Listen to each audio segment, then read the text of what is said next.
ನೋಟುಗಳ ಮಳೆ ಸುರಿಯುತ್ತೆ ಅಂತ ಮಕ್ಬಲ್ ಟೋಪಿ ಹಾಕಿದ್ದಾರೆ ಭೂಪ್ರಭ. ಎಚ್ ಸೀರೀಸ್ ನೋಟು ಪಡೆದುಕೊಂಡ ಜನರಿಗೆ ದೋಖ ಮಾಡಿದ್ದಾನೆ.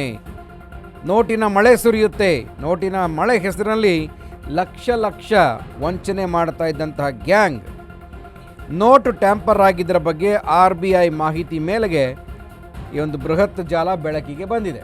ನೋಡಿ, ವಂಚಕರು ಪೊಲೀಸ್ ಬಲೆಗೆ ಬಿದ್ದಿದ್ದೇ ಒಂದು ರೋಚಕ ಕಥೆ. ಸಿನಿಮಾ ಖಂಡಿತ ತೆಗಿಬೋದು ಇದ್ರ ಮೇಲೆ. ನೋಟ್ ಟ್ಯಾಂಪರ್ ಬಗ್ಗೆ ಮಾಹಿತಿಯನ್ನು ಕೊಟ್ಟಿದ್ದಂತಹ ರಿಸರ್ವ್ ಬ್ಯಾಂಕ್. ಸೊ ನೋಡ್ತಾ ಇದ್ರಿ, ಪೊಲೀಸರು ಅವರನ್ನ ಹೆಡೆಮುರಿ ಕಟ್ಟಿದ್ದಾರೆ. ದುಡ್ಡಿನ ಮಳೆ ಎಲ್ಲ ಕನಸಿನಲ್ಲೋ ಅಥವಾ ಸಿನಿಮಾಗಳೆಲ್ಲ ನೋಡ್ಬೋದು ಈ ಥರದನ್ನು. ಆದರೆ ಅದನ್ನು ರಿಯಲ್ ಆಗಿ ಮಾಡೋಕ್ಕೆ ಹೋಗಿ ಇದೀಗ ತಗಲಾಕೊಂಡಿದ್ದಾರೆ. ಈ ನೋಟುಗಳು ಎಲ್ಲಿ ಸಿಗುತ್ತವೆ? ಬಹಳ ಜನರಿಗೆ ಅರ್ಜೆಂಟಾಗಿ ಹಣ ಮಾಡಬೇಕು ಅಂತ ಎಲ್ರಿಗೂ ಆಸೆ. ಆದರೆ ಅದಕ್ಕೆ ಯಾವ್ಯಾವುದೋ ದಾರಿನ ಹಿಡಿತಾರೆ. ಒರಿಜಿನಲ್ ನೋಟ್ಗಳ ಇಸ್ವಿ ಮತ್ತು ಆ ಒಂದು ಏನಿರುತ್ತೆ ಡೀಟೇಲ್ಸ್ ಅದನ್ನೆಲ್ಲ ಟ್ಯಾಂಪರ್ ಮಾಡ್ತಿರ್ತಾನೆ. ಮುಬಾರಕ್ ಅನ್ನುವಂಥ ಈ ನೋಟನ್ನು ಟ್ಯಾಂಪರ್ ಮಾಡೋ ಕೆಲಸ ಮಾಡ್ತಿದ್ದ. ಈ ನೋಟ್ಗಳನ್ನು ತೆಗೆದುಕೊಂಡು ನಕಲಿ ಸ್ವಾಮಿಗಳ ಹತ್ರ ಹೋಗ್ತಾಯಿದ್ರು ಗ್ರಾಹಕರು. ನೋಡಿ ಕತೆ ಹೆಂಗಿದೆ ಅಂತ. ಈ ಸಂದರ್ಭದಲ್ಲಿ ದುಡ್ಡಿನ ಮಳೆ ಬರ್ಸೋದಕ್ಕೆ ನಕಲಿ ಸ್ವಾಮೀಜಿಗಳು ಪೂಜೆ ಮಾಡ್ತಾರೆ. ಪೂಜೆಗೆ ಒಬ್ಬರೇ ಬರಬೇಕು, ಕಂಡೀಷನ್ ಅದಕ್ಕೆ, ಜೊತೆಗೆ ಯಾರೂ ಬರೋ ಹಾಗಿಲ್ಲ ಅಂತ ರೂಲ್ಸ್ ಅದಕ್ಕೆ. ಹೊಳೆ ಕೆರೆ ಪಕ್ಕದಲ್ಲಿ ಪೂಜೆಗೆ ಅಂತ ಅವನ ಜಾಗ ನಿಗದಿ ಮಾಡ್ತಾ ಇರ್ತಾರೆ. ನೋಟ್ ಟ್ಯಾಂಪರ್ ಬಗ್ಗೆ ಮಾಹಿತಿ ನೀಡಿದಂಥ reserve bank 70 tamper note deposit ಬಗ್ಗೆ RBI ಮಾಹಿತಿ ಕೊಟ್ಟಿದೆ. ನೋಟ್ ಟ್ಯಾಂಪರ್ ಪ್ರಕರಣವನ್ನು ಪೊಲೀಸರು ಬಹಳ ಚಾಣಾಕ್ಷತನದಿಂದ ಭೇದಿಸಿದ್ದಾರೆ. ಪೊಲೀಸರ ತನಿಖೆಯಲ್ಲಿ ವಂಚಕರ ಜಾಲ ಪತ್ತೆಯಾಗಿದೆ, ಬಲೆಗೆ ಬಿದ್ದಿದ್ದಾರೆ. ಹಲಸೂರು ಗೇಟ್ ಪೊಲೀಸರಿಂದ 12 ಜನರನ್ನು ಬಂಧಿಸಲಾಗಿದೆ ಈ ಒಂದು ವಿಚಾರಕ್ಕೆ ಸಂಬಂಧಪಟ್ಟ ಹಾಗೆ.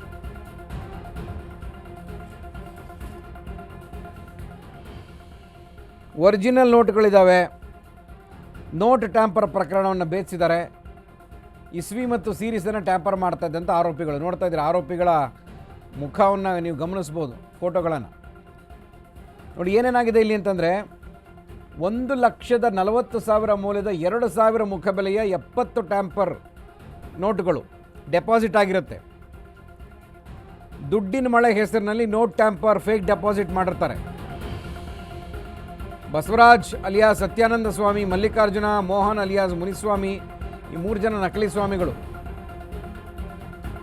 ಇವ್ರನ್ನ ಮುಂದೆ ಬಿಟ್ಟು ಆಟ ಆಡ್ತಾ ಇರ್ತಾರೆ. ಒಂದೊಂದು ಸಾರಿ ಮಾಮೂಲಿ ಥರ ಇರ್ತಾರೆ, ಇನ್ನೊಂದು ಸಾರಿ ಅವರೆಲ್ಲ ಸ್ವಾಮೀಜಿಗಳು ವೇಷ ಹಾಕಿರ್ತಾರೆ. ಹಲಸೂರು ಗೇಟ್ ಪೊಲೀಸ್ ಸ್ಟೇಷನ್ನಲ್ಲಿ ಒಂದು ಪ್ರಕರಣ ದಾಖಲಾಗುತ್ತೆ. 2018ನೇ ಸಾಲಿನ ಎಚ್ ಸೀರೀಸ್ ಬರುತ್ತಲ್ಲ, ಈ ನೋಟುಗಳಲ್ಲಿ ಇರುತ್ತೆ, ನೀವು ಗಮನಿಸ್ಬೋದು. ಅವನು 2,000 ಮುಖಬೆಲೆಯ 100 ನೋಟುಗಳು ಕೊಟ್ಟರೆ ದುಡ್ಡಿನ ಮಳೆ ಸುರಿಸ್ತೀವಿ ಅಂತ ಹೇಳ್ತಾರೆ. ನೋಡಿ ಸ್ವಾಮೀಜಿಗಳ ಐನಾತಿ ಐಡಿಯಾ ಹೆಂಗಿರುತ್ತೆ ಅಂತ.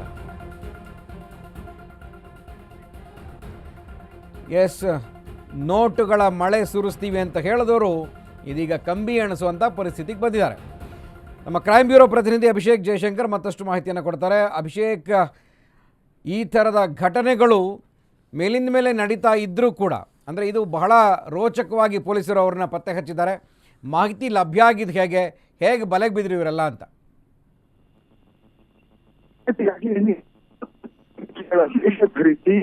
ಅಮಾಯಕರನ್ನು ಗುರಿಯಾಗಿ ಈ ರೀತಿಯಾದಂತಹ ಒಂದು ಕೃತ್ಯವನ್ನು ಎದುರಿಸ ಮುಂದಾಗಿರುವಂತದ್ದು ಮತ್ತು ಕಂಪ್ಲೇಂಟ್ ಕೂಡ ಆಗುತ್ತೆ. ಅಂದ್ರೆ ಇವರೆಲ್ಲರೂ ಕೂಡ ಹೊರ ರಾಜ್ಯದ ವ್ಯಕ್ತಿಗಳಾಗಿರುವಂತಹ ಕಾರಣದಿಂದಾಗಿ ನಗರದಲ್ಲಿ ಬಂದು ಯಾರು ದುಡ್ಡು ಇರ್ತಾರೋ ಅವರಿಗೆ ಆಗಿರ್ಬಹುದು, ಮತ್ತೆ ಕೆಲವೊಂದು ಇಲ್ಲಿದ್ದಂತಹ ಮೀಡಿಯೇಟರ್ಗಳ ಮುಖಾಂತರ ಇವರನ್ನ ಸಂಪರ್ಕವನ್ನು ಮಾಡ್ತಾರೆ. ಅಂದ್ರೆ ಯಾರು ಹಣದ ಅವಶ್ಯಕತೆ ಇದೆ ಮತ್ತು ಯಾರು ಶ್ರೀಮಂತರು ಅನ್ನುವಂಥದ್ದು ಅವರನ್ನ ಕಾಂಟ್ಯಾಕ್ಟ್ ಮಾಡಿ ನಂತರ ಅವರಿಗೆ ಮಂಕುಬೂದಿ ಏರಿಸಿ ಈ ರೀತಿಯಾಗಿ ಹಣವನ್ನ 100 ನೋಟು ಕೊಟ್ರೆ ಮಳೆ ಹರಿಸ್ತೀವಿ ಮತ್ತೆ ಇನ್ನೊಂದು ಮಾಡ್ತೀವಿ ಅಂತ ಹೇಳಿ ಏನೊಂದು ನಂಬಿಕೆಯನ್ನ ಭರಿಸಿ ಅವರಿಂದ ಹಣವನ್ನ ತೆಗೆದುಕೊಳ್ಳುವಂತಹ ಒಂದು ಕೆಲಸಗಳನ್ನು ಕೂಡ ಮಾಡ್ತಾರೆ. ಹೀಗಾಗಿ ಇದರ ಬಗ್ಗೆ ವಂಚನೆ ಪ್ರಕರಣಗಳು ಹೆಚ್ಚಾಗಿರುವಂತಹ ಹಿನ್ನೆಲೆಯಲ್ಲಿ ಅಂದ್ರೆ 4-5 ಜನ ಒಂದು FIR ಆಗಿರುವಂತಹ ಒಂದು ಕಾರಣದಿಂದಾಗಿ ಇಮಿಡಿಯೇಟ್ ಆಗಿ ಪೊಲೀಸರು ವಿಶೇಷ ತಂಡವನ್ನ ರಚನೆ ಮಾಡ್ತಾರೆ. ನಂತರ ಆರೋಪಿಗಳ CDR ರಿಪೋರ್ಟ್ಗಳಾಗಿರಬಹುದು, ಮತ್ತೆ ಅವರು ಎಲ್ಲಿಂದ ಬರ್ತಾ ಇದ್ರು, ಟ್ರಾವೆಲ್ ಹಿಸ್ಟ್ರಿಗಳನ್ನ ತೆಗೆದು ನೋಡಿದಾಗ ಅವರು ಹೊರ ರಾಜ್ಯದ ವ್ಯಕ್ತಿಗಳು ಅಂತ ಹೇಳಿ ಗೊತ್ತಾಗುತ್ತೆ. ಮತ್ತು ಇಂತಹ ಒಂದು ಸುಳ್ಳನ್ನ ನಂಬುವಂತಹ ಒಂದು ವ್ಯಕ್ತಿಗಳು ಇರೋದೇ ಈ ರೀತಿಯಾದಂತಹ ಒಂದು ವಂಚನೆಗೆ ಕಾರಣ ಆಗಿರುವಂತದ್ದು. ಅವರು ಕೂಡ ಹೇಗೆ ಇದು ಹೇಗೆ ಆಗುತ್ತೆ ಅನ್ನುವಂಥದ್ದು ಕೂಡ ಯೋಚನೆ ಮಾಡ್ಬೇಕಾಗುತ್ತೆ. ಬ್ಲೈಂಡ್ ಆಗಿ ಅವರಿಗೆ ಯಾರೋ ಬಂದ್ರು ಅಂತ ಹೇಳಿ ಅವರಿಗೆ ಹಣವನ್ನ ನೀಡಿ ಅವರ ಮಾತಿಗೆ ಮರಳಾಗ್ತಾ ಇರುವಂಥದ್ದು. ಹೀಗಾಗಿ ಸದ್ಯ ಅಲ್ಸೂರ್ ಗೇಟ್ ಪೊಲೀಸರು ಮತ್ತಷ್ಟು ಇದರ ಒಂದು ಜಾಲ ಏನಿದೆ ಅಂದ್ರೆ ಚೈನ್ ಲಿಂಕ್ ಇರುವಂತಹ ಒಂದು ಕಾರಣದಿಂದಾಗಿ ಮತ್ತಷ್ಟು ಆರೋಪಿಗಳಿಗಾಗಿ ಬಂದ ಬಲೆಯನ್ನು ಬೀಸಿದ್ದಾರೆ ಗುರುಪ್ರಸಾದ್. ಓಕೆ, ಈಗ ಟ್ಯಾಂಪರ್ ಮಾಡ್ತಾ ಇದ್ರು ಅನ್ನೋಂಥದ್ದಾದರೆ ಸೊ ಆ ಟ್ಯಾಂಪರ್ ನೋಟುಗಳನ್ನ ಡೆಪಾಸಿಟ್ ಮಾಡದೇ ಇದ್ದಿದ್ರೆ ಬಹುಶಃ ಅವರು ಸಿಗಾಕೋತಿರಲಿಲ್ಲ. ಆದರೆ ಈ ಥರದ ಬೇರೆ ಬೇರೆ ಘಟನೆಗಳು ನಡೆದಿರೋ ಸಾಧ್ಯತೆ ಇದೆಯಾ ಅಂತ ಅಭಿಷೇಕ್? ಖಂಡಿತ ಒಂದು ಇವ್ರು ಎಷ್ಟೇ ಪ್ಲಾನ್ ಮಾಡಿದ್ರು ಕೂಡ ಒಂದು ಸಣ್ಣ ಘಟನೆ ಕಾರಣ ಅಂತಾನೆ ಹೇಳ್ಬೋದಾಗಿದೆ. ಅವರು ಅಭಿಷೇಕ್, ಥ್ಯಾಂಕ್ ಯು ಮಾಹಿತಿಗೆ. ಎಸ್, ನೋಡಿದ್ರಿ ಯಾವ ರೀತಿಯಾಗಿ ಆ ಒಂದು ಕಥೆಯನ್ನು ಕಟ್ಟಿ ದುಡ್ಡಿನ ಮಳೆ ಸುರಿಸ್ತೀವಿ ಈ ಕಾಲದಲ್ಲಿ. ಸ್ವಾಮೀಜಿಗಳ ನಕಲಿ ಸ್ವಾಮೀಜಿಗಳ ಮುಖಾಂತರ ಈ ಒಂದು ಕೆಲಸವನ್ನು ಮಾಡಿದ್ದಾರೆ.